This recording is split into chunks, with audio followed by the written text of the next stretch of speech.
सिद्धि हिंदी विद्यालय और सिद्धि English school के यूट्यूब चैनल में कक्षा 10वीं के सभी विद्यार्थियों का मैं हर्षद जानी अर्थशास्त्र की क्लास में हार्दिक स्वागत करता हूँ।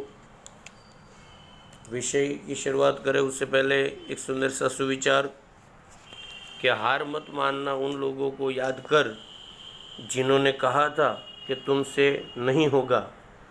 इस सुंदर से सुविचार का अर्थ इतना ही है कि कोई हमारे बारे में क्या कहता है, क्या कहता है, उनसे मतलब रखे बिना हमें हमारे रास्ते पर मेहनत करते जाना है। सफलता हमारे साथ एक दिन जुड़नी ही रही।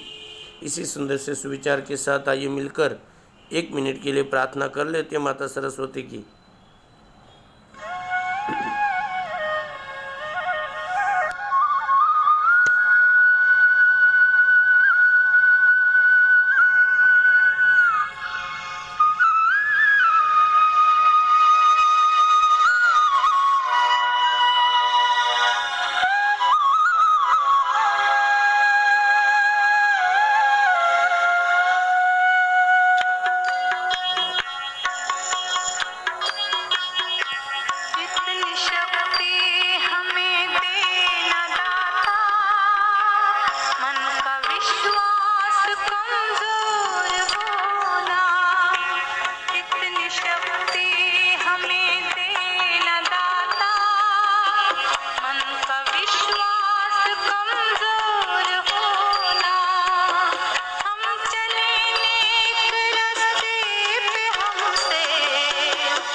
सुंदर सी प्रार्थना के बाद आप लोगों के सामने वो चार्ट है जिनके लेसनों को आने वाला है परीक्षा के अंतर्गत, जिसमें पहला, दूसरा, चौथा, पाँचवा, छठा और आठवां ये लेसन हमारे पूरे हो चुके हैं। अब 9वां प्रकरण जो हम लोगों का चालू होने जा रहा है। 9वें लेसन का नाम है वन एवं वन्य जीव संसाधन।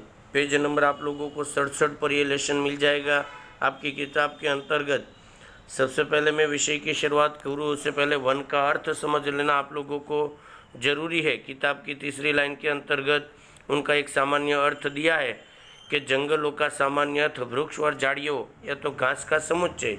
इन शॉर्ट अगर आपको परिभाषा समझ में नहीं आती है तो पेड़ों के समूह को जंगल कहते हैं। पेड़ों के समूह को जंगल कहते हैं। प्राकृतिक वनस्पतियों में उन्हीं वनस्पतियों का समावेश हो सकता है जिसका विकास मनुष्य की सहायता के बिना प्राकृतिक वन किसे कहते हैं, मतलब जिसमें मनुष्य की ज़रूरत नहीं पड़ती है वो प्राकृतिक वन है। अर्थात जो अपने आप निर्मित होती है उसको अक्षय संपत्ति के नाम से भी जानती है। ये सारी बातें हम लोग आगे के लेसनों के अंतर्गत पढ़ चुके हैं। भारत के प्रसिद्ध वनों के 5 नाम आपको दूँ तो पहले तो आप लोगों को परिभाषा लिखनी है कि पेड़ों के समूह को वन कहते हैं। दूसरा, वनों की विशेषता कि वन का निर्माण करना नहीं पड़ता, वन का निर्माण अपने आप होता है। नंबर 3, भारत में इस प्रकार की वनस्पति या वन जो आए हैं वो कहाँ पर, तो कि हिमालय, सुंदरवन, रेगिस्तान, दुर्गम जंगल वगैरह वगैरह वगैरह का आप उदाहरण वहाँ पर लिख सकते हैं। मतलब 3 मुद्दे, परिभाषा, विशेषता और भारत के प्रसिद्ध वनों के नाम। आगे का जो टॉपिक है वो जंगलों का वर्गीकरण। ऐसे तो जंगलों का वर्गीकरण आप कक्षा 9वीं के अंतर्गत पढ़कर आए हैं कि कभी जलवायु के आधार पर जंगलों के प्रकार होते हैं, कभी मानव के मानकी के आधार पर होते हैं, प्रशासन के आधार पर होते हैं, वगैरह वगैरह वगैरह। यहाँ पर अलग अलग जो प्रकार है उसके पहले प्रकार की बात करूँ तो जंगलों का प्रशासन के आधार पर वर्गीकरण। प्रशासन के आधार पर जंगलों के मुख्य 3 प्रकार है। प्रशासन के आधार पर जंगलों के मुख्य 3 प्रकार है। उसमें 2 मुद्दे आप लोगों को लिखने हैं, तीसरा मुद्दा मैं आपको लिखवाऊंगा। पहले तो परिभाषा कि इस प्रकार के जंगल सीधे प्रशासन के नियंत्रण, मतलब जिसके ऊपर संपूर्णतः सरकार की अनुमति के बिना जाने की कोई परमिशन न मिलती हो, ऐसे जंगल को आरक्षित जंगल कहते हैं। मतलब जिसका सीधा जो शासन होता है वो सरकार के द्वारा संभाला जाता है। उसकी विशेषता इस जंगल में लकड़ियों को काटने के लिए, चुनने के लिए या पशुओं की चराई पर हमेशा प्रतिबंध या प्रवेश पर हमेशा क्या होता है, नियंत्रण। मतलब 2 मुद्दा। पहला परिभाषा कि आरक्षित जंगल अर्थात क्या, कि जो जंगल सीधे प्रशासन के परमिशन के बगैर जाने की, जहाँ पर अनुमति न मिले, ऐसे जंगल को आरक्षित जंगल कहते हैं। यहाँ पर लकड़ियों को काटना, चुनना या पशुओं की चराई पर संपूर्ण क्या होता है, प्रतिबंध। एक मुद्दा आप बाजू में लिख लीजिएगा, भारत में इन जंगलों का प्रमाण 54.4% जितना है। भारत में आरक्षित जंगलों का प्रमाण 54.4% जितना है। नंबर 2, संरक्षित जंगल। इस प्रकार के जंगलों की देखभाल शासन तंत्र द्वारा की जाती है। ये उसकी विशेषता हो गई कि सरकार इसकी देखभाल करती है। यहाँ पर वृक्षों को हानि पहुँचाए बिना लकड़ियाँ चुनने और पशुओं को चराने के लिए स्थानीय लोगों को क्या मिलती है, छूट। तो आरक्षित और संरक्षित में एक हल्की सी भेद रेखा है कि वहाँ पर लकड़ियों को काटने की या तो चुनने की कोई अनुमति नहीं होती, लेकिन संरक्षित जंगलों के अंतर्गत स्थानिक लोगों को लकड़ियाँ काटने और चुनने की क्या होती है, सरकार की अनुमति के द्वारा वो लोग वहाँ पर जा सकते हैं। 2 मुद्दे हो गए उसके। तीसरा मुद्दा, इस जंगल का प्रमाण भारत में 29.2% है। मतलब संरक्षित जंगलों का प्रमाण भारत में 29.2% जितना है। तीसरा, अवर्गीकृत जंगल। अवर्गीकृत जंगल का मतलब होता है इस प्रकार के जंगलों का वर्गीकरण संभव न हो। अर्थात परिभाषा बहुत सिंपल बनेगी कि जिन वनों का या जंगलों का वर्गीकरण करना संभव न हो, ऐसे जंगल को अवर्गीकृत जंगल कहते हैं। इसकी विशेषता क्या, क्योंकि यहाँ पर वृक्षों को काटने की और पशुओं की चराने पर कोई प्रकार का प्रतिबंध होता नहीं है। पहले में संपूर्ण प्रतिबंध, दूसरे में स्थानिक लोगों को छूट मिलती है और तीसरे में कोई प्रतिबंध होता नहीं है। और यह अवर्गीकृत जंगल का जो प्रमाण है भारत में, वो है 15.4% जितना। भारत में 16.46% जितना इस जंगल का प्रमाण पाया। मतलब पहले में 54.4, दूसरे में 29.2 और तीसरे में 16.4% जितना जंगल का प्रमाण है। उसके बाद मालिकी या प्रशासन के आधार पर जंगलों के प्रकार।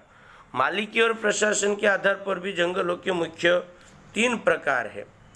उस प्रकारों की यदि बात करूँ तो उसमें राज्य के मालिकी के जंगल, सामुदायिक वन और निजी वन अथवा निजी जंगल।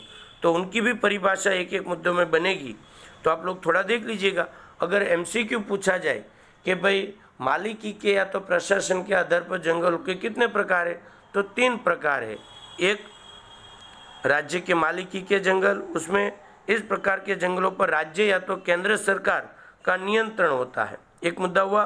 दूसरा, देश में अधिकांश जंगल क्षेत्र इस प्रकार में रखे जाते हैं, मतलब इन जंगलों का प्रमाण अधिक होता है। मतलब पहला मुद्दा क्या हुआ कि जिस जंगल पर केंद्र सरकार अथवा राज्य सरकार का अधिकार होता है उसे राज्य के मालिकाना जंगल कहते हैं, और भारत में इस जंगलों का प्रमाण अधिक है। नंबर 2, सामुदायिक वन।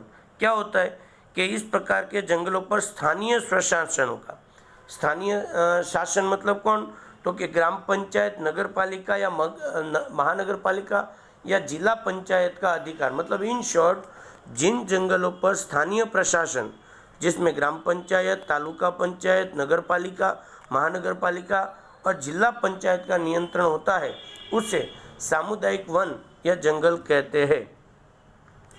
और तीसरा, निजी जंगल। जिन जंगलों की मालिकी की किसी निश्चित संस्था या व्यक्ति की हो, जिन जंगलों की मालिकी किसी निश्चित व्यक्ति या संस्था की हो, तो उसे मालिकाना जंगल या निजी जंगल कहते हैं। भारत में सर तो कि उड़ीसा, मेघालय, पंजाब, हिमालय प्रदेश, ये सब जो ये बागान है ज़्यादातर वो इस प्रकार के जंगलों में आते हैं। इस प्रकार के जंगल अधिकांश क्षत विक्षत मतलब इसके अंतर्गत की जो स्थिति है वो काफ़ी मतलब बिगड़ी हुई मानी जाती है। मतलब 3 प्रकार, 1 राज्य के मालिकाना जंगल, 2 सामुदायिक वन और 3 निजी जंगल। इस प्रकार के 3 जंगलों का प्रकार इसके अंतर्गत देखा जाता है। मतलब पहला हमने देखा प्रशासन के आधार पर जंगल के प्रकार, उसमें 3 आरक्षित, संरक्षित, वर्गीकृत। दूसरा हमने देखा मालिकी के आधार पर 3 राज्य की मालिकी, समुदाय का जंगल और निजी जंगल। अब आगे का जो टॉपिक है वो है निर्वनीकरण। क्या होता है सर निर्वनीकरण? तो पहले तो निर्वनीकरण को जंगल विनाश कहते हैं। सामान्य अर्थ में परीक्षा में यदि आपको निर्वनीकरण का टॉपिक पूछे या जंगल विनाश का टॉपिक पूछे तो दोनों का मतलब एक ही होता है।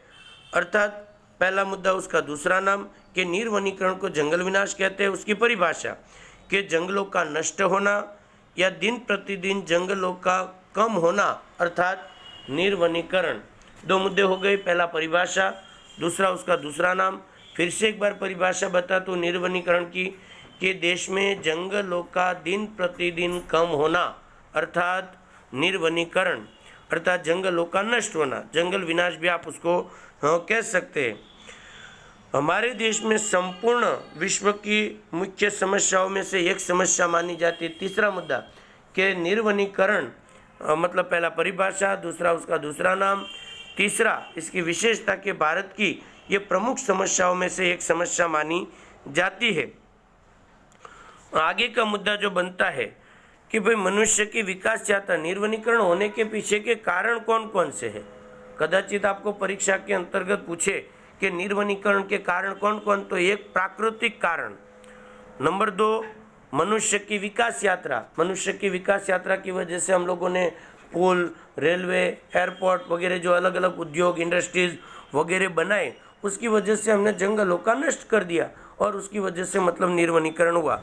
मतलब निर्वनीकरण के कारण 1 औद्योगिकरण, नंबर 2 मनुष्य की विकास यात्रा, 3 प्राकृतिक परिबल, उसके अलावा मनुष्य की जंगलों में होने वाली दखल अंदाजी। ये 4 मुद्दे तो है ही है। उसके अलावा भी निर्वनीकरण के कई कारण हैं जिसके अंतर्गत मनुष्य के द्वारा पेड़ों को काटना, मनुष्य के द्वारा अलग अलग प्रकार के विकास के कार्यक्रम, मनुष्य के द्वारा या तो कभी कभी जंगलों में लगने वाली आग, खनन कार्य, ये सब कार्य ऐसे कि जिसकी वजह से भारत में जंगलों का विनाश हो रहा है। उन जंगलों के विनाश की वजह से भारत को कई प्रकार की समस्या का सामना भी करना पड़ रहा है। उन समस्याओं के बारे में देखने का प्रयत्न करेंगे, लेकिन अगले वीडियो के अंतर्गत यहाँ तक आज का टॉपिक पूरा हो गया। आप लोगों ने अंत तक इस वीडियो को देखा, उसके लिए आप लोगों का बहुत बहुत धन्यवाद। यदि वीडियो आप लोगों को पसंद आता है तो इसको लाइक, सब्सक्राइब और शेयर करना ना भूलें। और वीडियो से रिलेटेड कोई भी जानकारी चाहिए तो हर्षद जानी मेरा संपर्क नंबर 9825581539 पर संपर्क करके आप फ़ोन कर सकते हैं। धन्यवाद। जय हिंद, जय भारत, वंदे मातरम।